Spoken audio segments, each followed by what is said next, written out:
আজকে বানাবো পাতাকপি দিয়ে পকোড়া। এই পাতাকপি দিয়ে পকোড়াটা কার কার কাছে কেমন লাগে আমি জানি না, তবে আমার কাছে কিন্তু বেশ লাগে। এই শীতের মধ্যে বিকেলে কনকনে ঠান্ডার মধ্যে এক কাপ চায়ের সাথে এই পকোড়াটা খেলে কিন্তু খারাপ লাগে না। আমি প্রথমে এখানে পুরো একটা পাতাকপিকে সুন্দর করে কেটে অর্ধেকটা দিয়ে আমি পাকোড়া বানাবো এবং এটাকে সুন্দর করে ছোট ছোট করে কুচি কুচি করে কেটে নেব। এই কোনো পাকোড়া বানানোর আগে একটা ছোট্ট টিপস দিয়ে রাখি, এটিকে সুন্দর করে ধুয়ে দেন তারপরে লবণ দিয়ে কিছুক্ষণ ঢেকে রেখে দিবেন। দেখবেন নিচে অনেকটা পানি জমে থাকে, আর এই পানিটা যদি আপনি চিপে ফেলে দেন তাহলে ওই পাকোড়াটা অনেক সুন্দর খেতে ক্রিস্পি হবে এবং কি অনেক ভালোও লাগবে। এখানে আমি একটু লবণ দিয়ে সুন্দর করে এগুলোকে ঢেকে রেখে দেবো কিছুক্ষণের জন্য। দেন তারপরে আমি ঢাকনা তুলে দেখবো এখানে অনেকটা পানি হয়ে গেছে।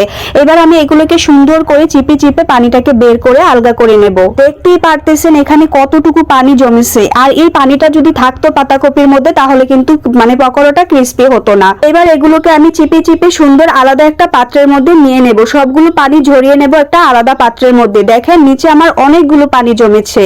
এবার এগুলোর মধ্যে আমি দিয়ে দেব পেঁয়াজ কুচি, কাঁচামরিচ কুচি, হলুদের গুঁড়া, মরিচের গুঁড়া, তারপরে হচ্ছে জিরার গুঁড়া, ধনিয়া গুঁড়া, তারপরে একটু চাট মশলা দিয়ে সবগুলোকে একসাথে ভালো করে মিক্স করে নেব। একটু পরিমাণ মতো সামান্য একটু টেস্টি সল্ট দিয়ে দিছি, এটার জন্য খাবারটা অনেক টেস্ট হয়। তারপর আমি এখানে দিয়ে দেব কর্নফ্লাওয়ার। এখানে কর্নফ্লাওয়ারটা আপনারা পরিমাণ মতো দিবেন।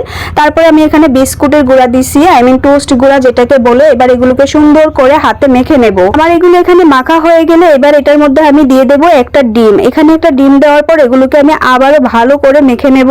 এই তো ডিমটাকে আমি ভালো করে মেখে দেন এটার হচ্ছে লবণ সব ঠিকঠাক আছে কিনা একটু ভালো করে চেক করে দেন এবার হচ্ছে আমি একটা চুলায় আগে থেকে কড়াই বসিয়ে তেলটা গরম করে নিয়েছিলাম। এবার এই তেলের মধ্যে আমি এক এক করে সবগুলো পাকোড়ার একটা সাইজ দিয়ে সুন্দর করে এগুলোকে এপিট ওপিট ভালো করে ভেজে নেব। শীতকালীন ভালো না লাগলেও এই টাটকা টাটকা সবজিগুলোর জন্য কিন্তু শীতকালীনটা খুব ভালোই লাগে, কারণ অনেক সবজি পাওয়া যায় আর অনেক সবজি দিয়ে অনেক রকমের পাকোড়া বা অনেক কিছু অনেক আইটেম বানানো যায়। এই তো বলতে বলতে আমার পাকোড়াগুলো কিন্তু দেওয়া শেষ। এবার হচ্ছে আমি ভালো করে এই প্যাক পিঠ ভাজি করে দেন অন্য পিঠটা আমি এগুলোকে সুন্দর করে ভেজে আমি একটা পাত্রে তুলে নেব। অনেকদিন ধরে বড় ভিডিও দেওয়া হয় না, তাছাড়া আমার বড় ভিডিও দিতে একটু ঝামেলাই লাগে। বাচ্চা কাচ্চা নিয়ে বড় ভিডিও নাস্তা বানানো বা এরকম কোনো ব্লগ ভিডিও বানানো, তার মধ্যে এডিটিং করে ভয়েস দেওয়া খুবই প্যারা হয়ে যায়। এই কারণে আমার বড় ভিডিও দিতেও ভালো লাগে না।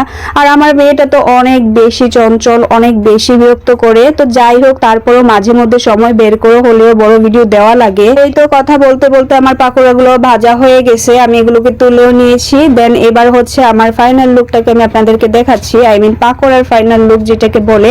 তো খেতে কিন্তু মন্দ না, অনেক ভালো লাগে খেতে। আর বিকালের নাস্তায় যদি এক এক দিন এক এক টাইমের আইটেম হয় বা নাস্তা হয়, খেতে কিন্তু ভালোই লাগে, খারাপ না। তাছাড়া এখন শীতকালীন অবস্থা, বিকেলবেলা একটা হালকা পাতলা খিদাও লাগে। তো এই তো বিকালের নাস্তা আমাদের হয়ে গেছে, আর সেটাই আজকে আপনাদের সাথে শেয়ার করলাম। তো আমার আজকের এই পাকোড়াটা কেমন লাগছে আপনাদের কাছে অবশ্যই কমেন্ট করে জানাবেন। আর সবার কাছে একটা রিকোয়েস্ট, আপনারা হচ্ছে ফুল ভিডিও দেখে কমেন্ট করবেন। আসলে ফুল ভিডিও দেখে কমেন্ট না করলে আপনাদেরও ক্ষতি আমাদেরও ক্ষতি। তো যাই হোক, ভালো থাকবেন সবাই, সুস্থ থাকবেন, আল্লাহ হাফেজ।